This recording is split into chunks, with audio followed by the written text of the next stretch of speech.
পোনপ্ৰথমতে মোৰ YouTube channel সকলোকে স্বাগতম জনাইছোঁ আৰু সকলোকে ইংৰাজী নৱবৰ্ষৰ বহুত বহুত শুভেচ্ছা জ্ঞাপন কৰিছোঁ।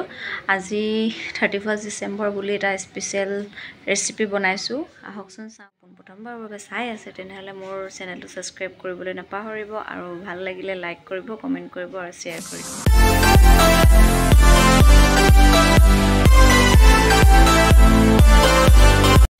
ৰেচিপিটোৰ বাবে কি লাগে চাই লওঁ আহক।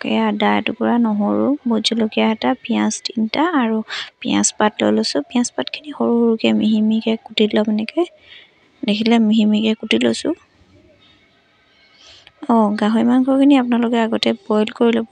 আচলতে বনাব লৈছোঁ আমি গাহৰি মাংসৰ চালাড।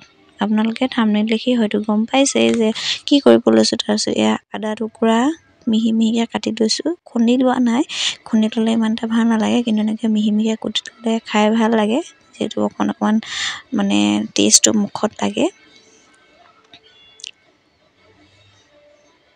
তাৰপিছত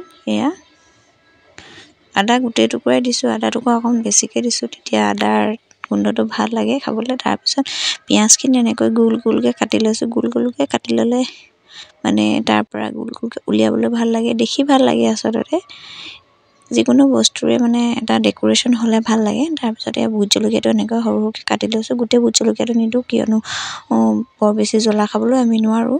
মাংসখিনি বইল কৰি লৈছোঁ। তাৰপিছত এডাল শলাত দি পিনে অকণমান মানে স্মকিত হেৰিটো আহিবৰ কাৰণে, চেণ্টটো আহিবৰ কাৰণে অকণমান পুৰি ল'ম।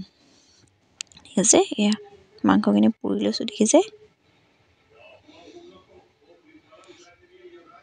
জুই থাকিলে জুইত বেছি ভাল লাগে, কিন্তু আমাৰ যিহেতু জুই ধৰা ব্যৱস্থা নাই, সেইকাৰণে এনেকৈ গেছতে পুৰি লৈছোঁ। দেখিছে অকণ ৰঙচুৱা হৈছে। এনেকৈ নমাই লৈছোঁ।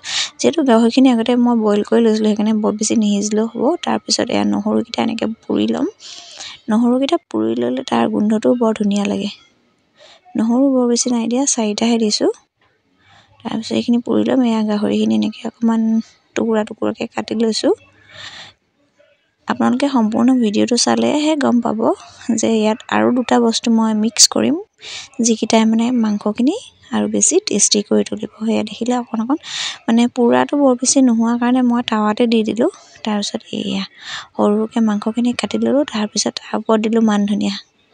আপোনালোকে ধনিয়া দিলেও হ'ব, কিন্তু মান ধনিয়া দিলে মান ধনিয়া গোন্ধটো বেছি ভাল লাগে। তাৰপিছত নহৰুকেইটা পুৰি ল'লোঁ। নহৰুকেইটা পুৰি লৈ নহৰুকৈ কাটি লৈছোঁ সৰু সৰুকৈ মিহি মিহিকৈ।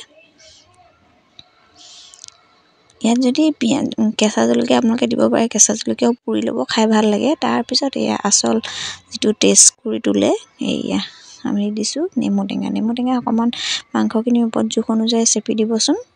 মাংসখিনি সঁচাকৈ খাই বৰ মানে বেলেগ এটা সোৱাদ লাগে। তাৰপিছত দিম সোৱাদ অনুসৰি নিমখ। তাৰপিছত আপোনালোকে খাব পাৰিব। মোৰ গাহৰি মাংস চালাড হৈ গ'ল। এইবাৰ 31 ডিচেম্বৰ স্পেচিয়েল বস্তু বুলি ক'ব পাৰি। তাৰপিছত এনেকৈ ধুনীয়াকৈ সানি ল'লোঁ। তাৰপিছত পিঁয়াজখিনি যে গোল গোলকৈ কাটি লৈছিলোঁ, এইবাবেহে কাটি লৈছিলোঁ। এনেকৈ ধুনীয়াকৈ গোল গোলকৈ উলিয়াই ল'ব পাৰি, দেখিছেনে। মানে ডেক'ৰেশ্যনত ভাল লাগে আৰু ধৰি লওক।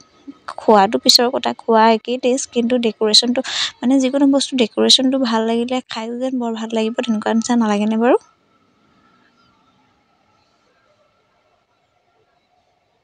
তাৰপিছত এনেকৈ চামুচে লাহে লাহে মিক্স কৰি দিলোঁ। মোৰ গাহৰি চালাড ৰেডি। মোৰ ভিডিঅ'টো চাই কেনেকুৱা পালে আপোনালোকে কমেণ্ট কৰি জনাবলৈ নাপাহৰিব। আৰু আপোনালোকেও এবাৰ নিজে ঘৰত টেষ্ট কৰি চাবচোন। আচলতে যোনে যোনে গাহৰি মাংস খায়